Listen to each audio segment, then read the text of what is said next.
did Marvel Rivals finally end Overwatch? We're all wondering if this is the end of an era, the end of something that was so beautiful. Overwatch flew so close to the sun, and god damn it, did it shine so bright. But every star has an end, and that end is a huge explosion, because Magneto probably altered it. Yeah, Magneto!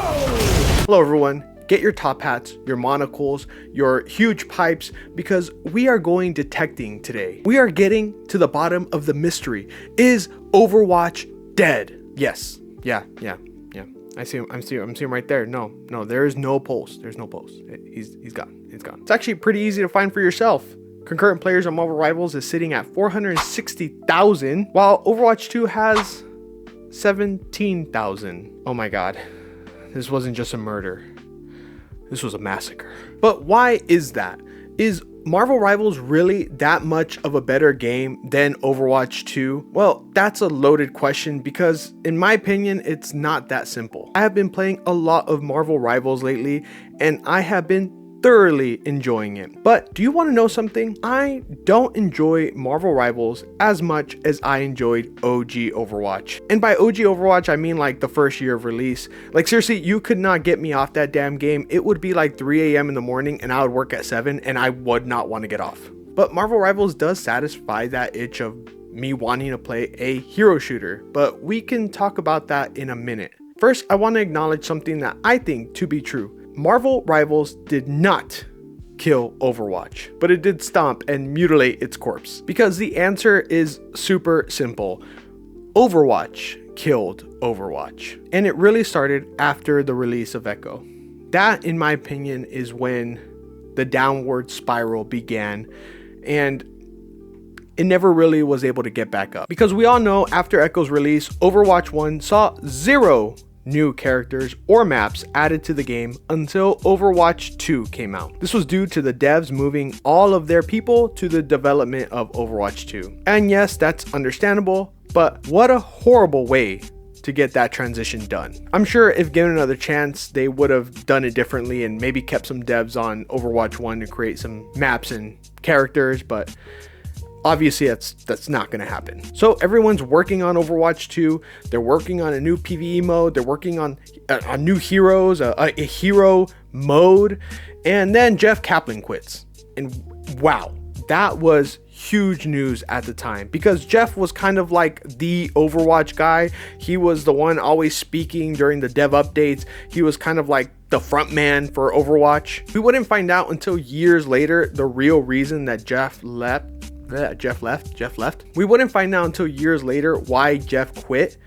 And honestly, it was shocking, but not surprising, if that makes sense. He quit because he knew that the PvE game mode was scrapped and was never going to come out. They wanted him to go to interviews and do trailers promoting Overwatch 2, promoting this new game mode, as he knew it was not going to come. So good on him for dipping for that because that's kind of shady. So all the while, Overwatch 2 is cooking in the oven, poorly by the way, because all the cooks essentially had to throw away all the food that they just made.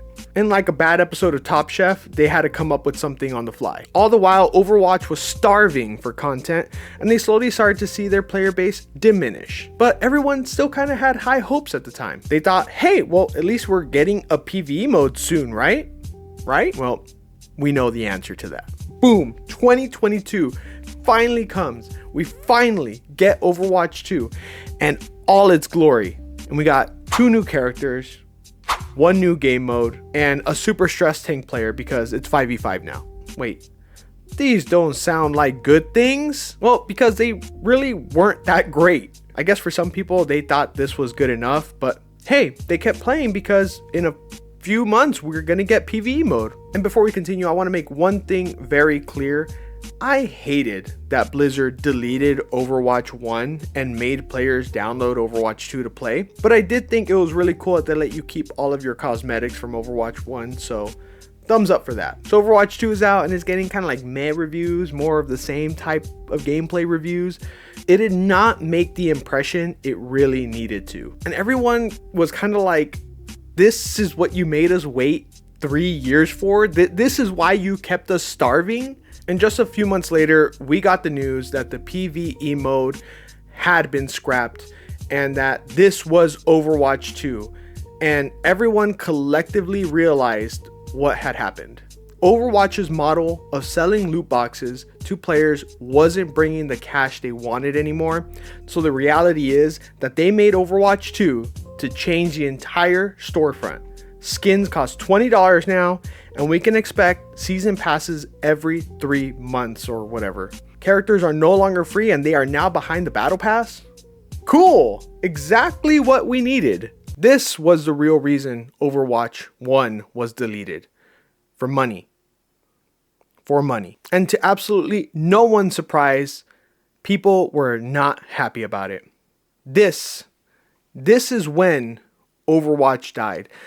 This is when people lost all respect. And this is when Overwatch was forgotten. Now let's talk a little bit about Marvel Rivals. Marvel Rivals was announced on March 27th, 2024, and when the game was announced, it was received with very positive feedback. A lot of people praising its art direction, the voice lines, and pleased that the devs, NetEase, put actual gameplay in the initial trailer. This reveal trailer had some Overwatch players concerned, but many of them did not think that Marvel Rivals would hold a candle to Overwatch. People were too fast to play it off as an Overwatch clone, which in all honesty, it kinda is. It's just different enough to not be considered a full-fledged clone. But let's be honest guys, the reason that Marvel Rivals was able to have so many characters at launch is because they kinda copied their classmates' homework.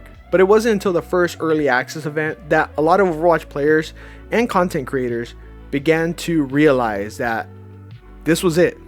This is the game we are moving to. They would release a game with over 30 characters, 3 game modes, and 9 maps. And they have even promised that they would release a new character every month and a half. On top of that, the maps are destructible, they have environments you can interact with, and all of the characters are so broken that the game feels fun. Where Overwatch has gone through the path to make characters equally viable, Marvel Rivals has kind of gone down the road of, does Iron Man even run out of fuel during the movies? No? Okay, cool, so he won't in the game.